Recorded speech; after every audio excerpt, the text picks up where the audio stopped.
Здравейте, приятели, аз съм Расате и днес ще говорим за 5 неща, които да правите, когато отидете на море. Това е топ 5 класация, защото наистина беше ми много трудно да измисля 5 неща, които да правите, когато отидете на плаж и нямате пари. Защото това е 5 неща, които да правите, ако отидете на плаж, ако нямате пари. И затова е топ 5, защото не можах да измисля. Трудно е. Като отида на плаж, аз почти всичко иска пари. Пари. Cash money. Нали? И затова е топ 5. Номер 1. Отидете на плаж. Все пак ви отивате на море. И плажа е безплатно. Отидете на плаж. Както знаете, хората отиват на плаж. Хората отиват на море и на плаж, за да се изкъпят. Номер 2. Ходете да гледате изгрева. Станете рано сутрин и отидете на някой хълм, някоя скала висока, където да се вижда много добре изгрева. И вижте изгрева, гледайте го, снимайте и такива неща. Номер 3. Тичайте по плажа. Сутрин, когато едва е изгряло слънцето, отидете да тичате на плажа, защото първо е полезно. Второ, като тичате, изгаряте калории, което ви помага за здравето.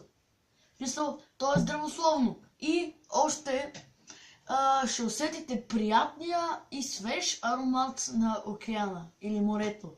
На морето, дайде. И като тичате, си носете нещо такова. Ето това. Това е, не знам точно как се нарича.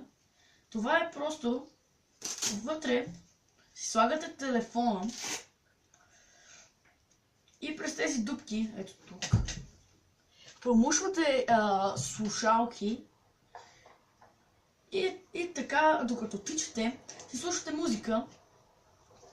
Ето така, то се прави така, пъхате това нещо в другото нещо, слагате си го, не обратно, така на ръката, затягате го, вътре си слагате телефона, тук излиза слушалки и готово. Всичко е сок. Всичко е ток и сок. Номер 4. Правете неща, които предлага хотела. Например, хотела ви е 4 или 5 звезден.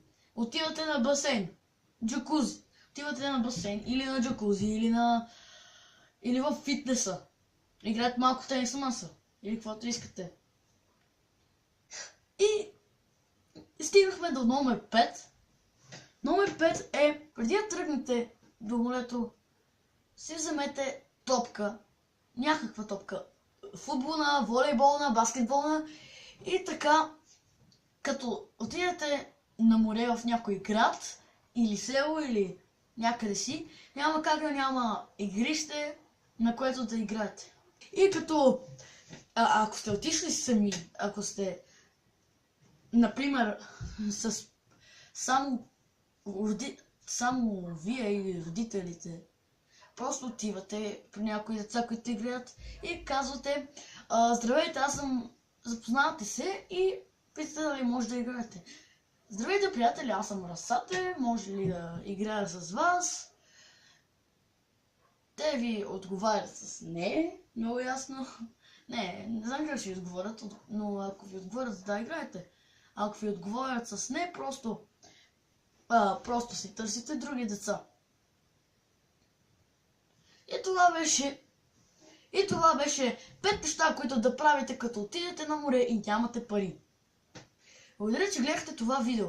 За да се абонирате за моя канал, натиснете ето тук. За да се абонирате за моя общ канал с мен и Стани, натиснете ето тук. И за да гледате предното видео, натиснете ето тук. Това беше всичко от мен. Чао!